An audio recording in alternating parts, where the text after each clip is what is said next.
नमस्कार, स्वदेश एजेंडा देख रहे हैं आप। एजेंडा में आज बात उन बयानों की जिसने दिल्ली चुनाव में गर्माहट ला दी है। असल बीजेपी उम्मीदवार रमेश बिधूड़ी ने प्रियंका गांधी को लेकर विवादित टिप्पणी की। बिधूड़ी ने कहा कि ओखला की सड़कें हमने बना दी, संगम विहार की सड़कें बना दी और कालका जी की सड़कों को प्रियंका गांधी के गाल जैसी बना देंगे। उनके इस बयान से खासा बवाल भी मचा है। बावजूद इसके उन्होंने दिल्ली के सीएम आतिशी पर भी विवादित टिप्पणी कर डाली। उन्होंने कहा, दिल्ली की मुख्यमंत्री आतिशी ने तो अपना बाप ही बदल लिया, वो मारलेना से सिंह हो गई। बिधूड़ी के इन बयानों ने एक बड़ा सवाल तो खड़ा किया है कि चुनाव के दौरान व्यक्तिगत टिप्पणी कहां तक जायज है। सबसे पहले आपको सुनाते हैं वो सभी बयान जिससे खासा हंगामा मचा। कालका जी भी सुधार कैंप के सामने वाली, बराबर वाली, अंदर वाली सारी की सारी सड़कें प्रियंका गांधी के गाल जैसे जरूर बना देंगे। लालू ने कहा था बिहार में कि बिहार की सड़कों को मैं हेमा मालिनी जी के गालों जैसे बना दूंगा। लालू ने झूठ बोला था, नहीं बना पाया, लेकिन मैं आपको विश्वास दिलाता हूं, जैसे ओखले की सड़कें हमने बना दिए, संगम बिहार की सड़कें बना दिए, इसी प्रकार से कालका जी भी सुधार कैंप के सामने वाली, बराबर वाली, अंदर वाली सारी की सारी सड़कें प्रियंका गांधी के गाल जैसे जरूर बना देंगे। अरे ये मारलीना, ये तो सिंह बन गई भैया, चेहरा ही नाम बदल दिया। केजरीवाल ने बच्चों की कसम खाई थी, भ्रष्टाचारी कांग्रेस के साथ नहीं जाऊंगा। मारलीना ने बाप बदल दिया, पहले मारलीना थी, अब सिंह हो गई। ये इनका चरित्र है। सीधे चर्चा पर चलते हैं। हमारे साथ मेहमान जुड़े हैं। सबसे पहले आपका परिचय करा दें। राजनीतिक विश्लेषक हैं तनुज दीक्षित। तनुज जी, आपका भी बहुत स्वागत है। अब तनुज जी, मुझे सुन पा रहे हैं?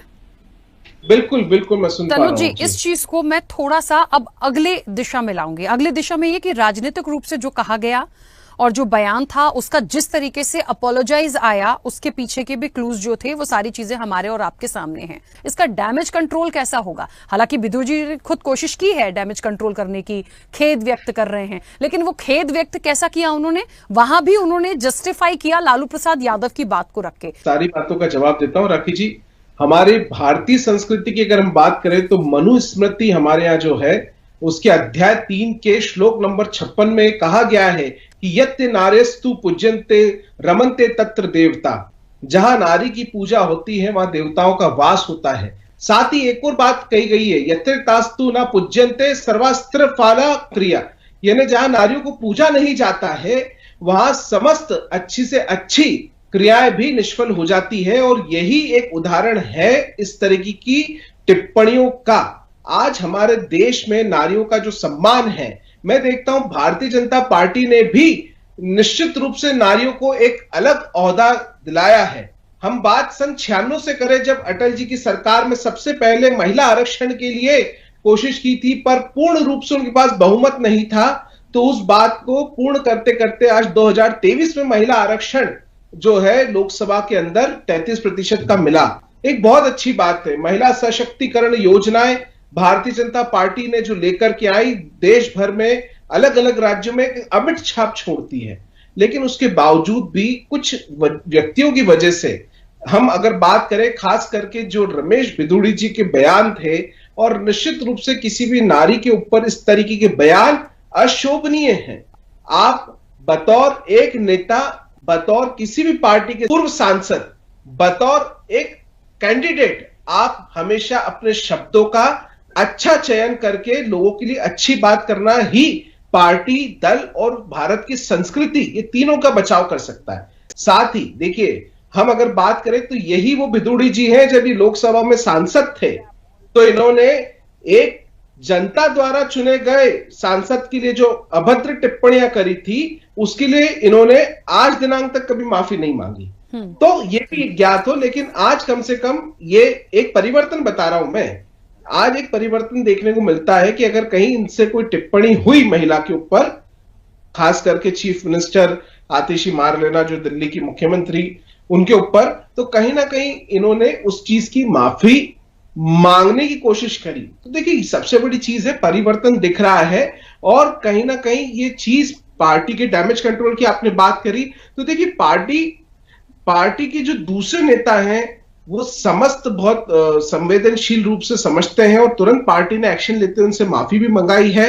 कहीं ना कहीं पार्टी को देखिए ये सारी स्कीम्स, ये सारे नेताओं की भूमिका एक पार्टी की व्यक्तित्व से नहीं आकी जा सकती।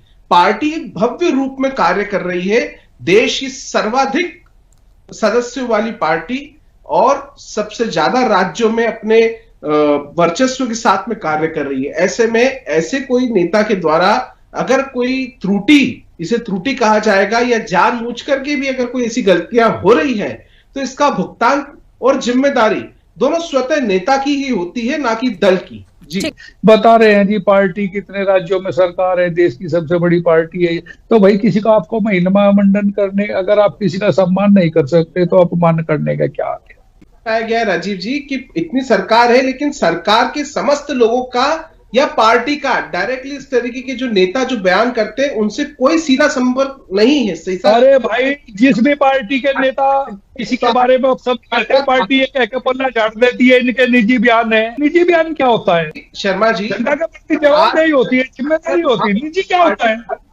देखिए मुझे यहाँ पर ऐसा लगता है यदि इसके लिए कोई स्टैंड लिया जाए, जैसे कि कांग्रेस ने एक डिमांड रखी है, आम आदमी पार्टी ने भी कहा है कि कोई ना कोई एक्शन लिए जाने की जरूरत है। आप ऐसे हल्के में मत जाने दीजिए। जब उनकी खुद की पार्टी नहीं कहते सब है, मांग सब करते हैं, जब उनकी खुद की पार्टी के नेता दूसरे का अपमान करते तब उनके मुंह में दही जम जाती है। अगर आज आम आदमी पार्टी की बात अगर हम उनके पक्ष में कर भी रहे तो कभी आम आदमी पार्टी ने महिला सम्मान के लिए बात नहीं करी।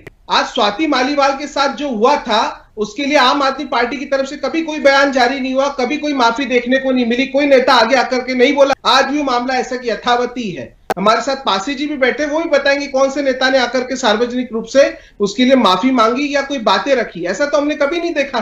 तो देखिए हम ये कह रहे हैं गिरेबान में, सबके गिरेबान में झांकिए। हम चाहे कांग्रेस हो, बीजेपी हो, आप हो, कोई गलत नहीं, लेकिन व्यक्तिगत चीजें व्यक्तियों के साथ में हो सकती है। पार्टी का नजरिया, पार्टी का सोच ये नहीं हो सकता है। देखिए मैं इनकी जो हमारे दीक्षित जी हैं, मैं इनकी बात का जवाब दे दूं। अगर आप स्वाति मालीवाल को यहाँ पे इस घटना को लेके आ रहे हो तो क्या आप उसको जस्टिफाई नहीं कर रहे जो रमेश भिदुड़ी जी ने कहा या आज बीएसपी वाले ने कहा? आप अपनी बारी में मेरी बात का जवाब दे दीजिएगा।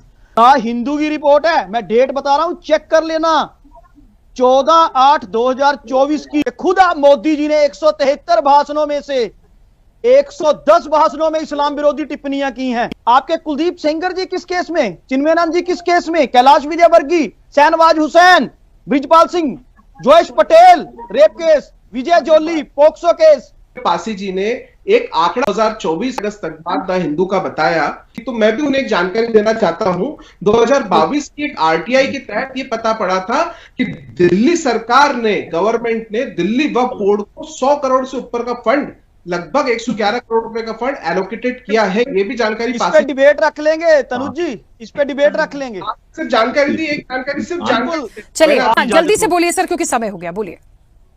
देखिए आपने तनुज जी ने जो बात कही, इसका एक डिबेट रख लेंगे, ये आज का ये मुद्दा नहीं था। तनुज जी अपनी बात रखिए। देखिए निश्चित से मैंने आपसे यही सबसे पहले जो हमने मनुस्मृति के श्लोक की बात करी थी वो इसीलिए कही थी कि भारत की संस्कृति और भारत का आधार क्या है।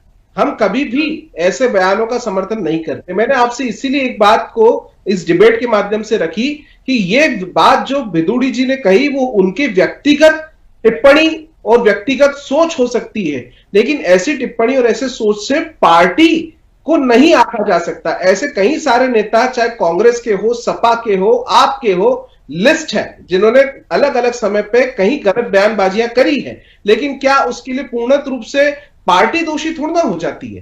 पार्टी का इसमें दोष नहीं, व्यक्तिगत टिप्पणी ही है जो उनकी मुंह से निकली गई है और ये उन्हीं के ऊपर ही। लेकिन तनुज जी राजनीतिक रूप से देखिए ना कि यदि भिदुड़ी जी ने बयान दिया है तो कटघरे में भारतीय जनता पार्टी आएगी ही। भले उनका व्यक्तिगत था, लेकिन उसकी वजह से क्या हुआ, आई पूरे कटघरे में भारतीय जनता पार्टी। भारतीय जनता पार्टी ऐसे किसी भी टिप्पणी का समर्थन करते हुए दिखाई नहीं दे रही है। कोई व्यक्ति की अगर कोई गलती है तो वो सुधार व्यक्ति को करना पड़ेगी, उसके लिए माफी भी मांगी है और आगे कुछ कार्रवाई होती तो वही उसके लिए जिम्मेदार होंगे। जी बिल्कुल ठीक बात। तनुज जी क्योंकि राजनीतिक विश्लेषक तो है ही, एक एडवोकेट भी है, मुझे लगता है बेहतर आप बता पाएंगे।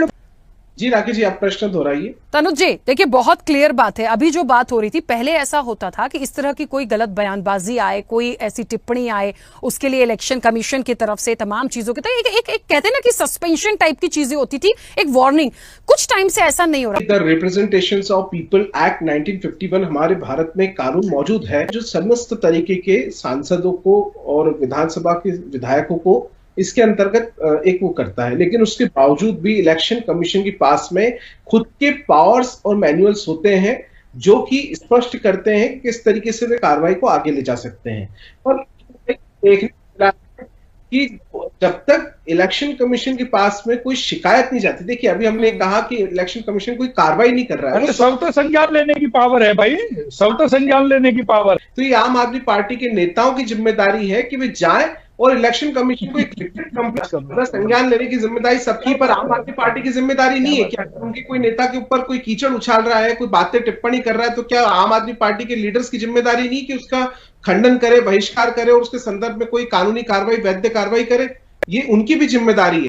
तो मुझे लगता है पब्लिक डोमेन में जब चीजें आती है तो जनता इतनी समझदार हो चुकी है, वो अपना निर्णय देगी। लेकिन हाँ, व्यक्तिगत रूप से इस तरह की छीटाकशी किसी के साथ ना हो, मुझे लगता है ये ध्यान देने की जरूरत है सभी लोगों को। समय हो गया, आप सभी का बहुत शुक्रिया इस चर्चा में जुड़ने के लिए। तो बिधूड़ी का विवादित बयान है, महिला अपमान है, सियासी संग्राम शुरू हो चुका है। ये मामला कितना और आगे बढ़ेगा ये देखने वाली बात होगी। एक महत्वपूर्ण बात निकल कर आई है कि क्या इलेक्शन कमीशन इस पर स्टैंड खुद ले सकता है बिना किसी कंप्लेन के? जाहिर तौर पर उनके अपने पावर्स होते हैं, इन चीजों को देखना पड़ेगा, क्योंकि जिस तरह के बयान आए हैं वो बहुत अच्छे नहीं थे। अब देखिए क्या इसका सियासी रंग और आने वाले समय में निकलकर दिल्ली इलेक्शन में दिखता है। फिलहाल चर्चा में इतना ही। बने रहिए स्वदेश न्यूज के साथ, सबसे पहले देश।